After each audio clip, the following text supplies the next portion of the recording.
پہلی جنگ عظیم 28 جولائی 1914 کو شروع ہوئی اور 11 نومبر 1918 تک جاری رہی۔ اس کی بنیادی وجوہات میں قوم پرستی، طاقت کی کشمکش اور اتحادی نظام شامل تھے۔ جنگ کی بڑی وجہ آسٹریا کے شہزادے کا قتل تھا۔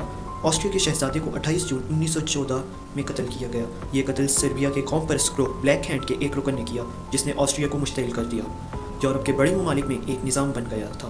ایک طرف جرمنی، آسٹریا، ہنگری اور اٹلی تھے اور دوسری طرف برطانیہ، فرانس اور روس۔ شہزادے کے قتل کے بعد آسٹریا نے سربیا پر حملہ کر دیا، جس سے اتحادی ممالک ایک دوسرے کے خلاف صف آرا ہو گئے۔ جرمنی نے فرانس پر حملہ کیا اور اس کے بعد برطانیہ نے جرمنی کے خلاف اعلان جنگ کیا۔ آہستہ آہستہ یہ جنگ عالمی سطح پر پھیل گئی، جسے پہلی عالمی جنگ کا نام دیا گیا۔ پہلی جنگ عظیم کے دوران مختلف محاذوں پر شدید لڑائیاں ہوئیں اور دنیا نے پہلی بار ایسی بڑے پیمانے کی تباہی دیکھی۔ پہلی جنگ عظیم میں زیادہ تر لڑائی خندقوں میں ہوئی۔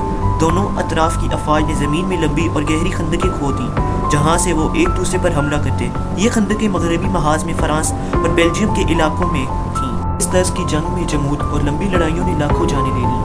اس جنگ میں پہلی بار جدید ہتھیاروں کا استعمال ہوا۔ مشین گنیں، ٹینک، کیمیائی گیس اور ہوائی جہاز بڑے پیمانے پر استعمال کیے گئے۔ کیمیائی گیس کے حملوں نے کئی سپاہیوں کو اندھا کر دیا یا مار ڈالا، اور اس کے خوفناک اثرات نے جنگ کو اور بھی ظالمانہ بنا دیا۔ اس جنگ میں بڑی بحری لڑائیاں ہوئیں۔ جرمنی روم نے اتحادی جہازوں پر حملے کیے، جس سے برطانیہ اور اس کے اتحادیوں کی سپلائی لائنز کو شدید نقصان پہنچا۔ سومے کی لڑائی میں برطانوی اور فرانسیسی افواج نے جرمنی کے خلاف سومے کے علاقے میں ایک بڑی جنگ کی۔ اس جنگ میں نئے ٹینکوں کے استعمال کیے گئے، مگر دونوں طرف لاکھوں لوگ مارے گئے۔ 1917 میں جب جرمنی نے امریکی جہازوں پر حملے بڑھا دیے تو امریکہ نے اتحادیوں کا ساتھ دینے کا فیصلہ کیا۔ امریکہ کی آمد نے جنگ کا بانزا پلٹ دیا اور اتحادی افواج کو طاقتور بنا دیا۔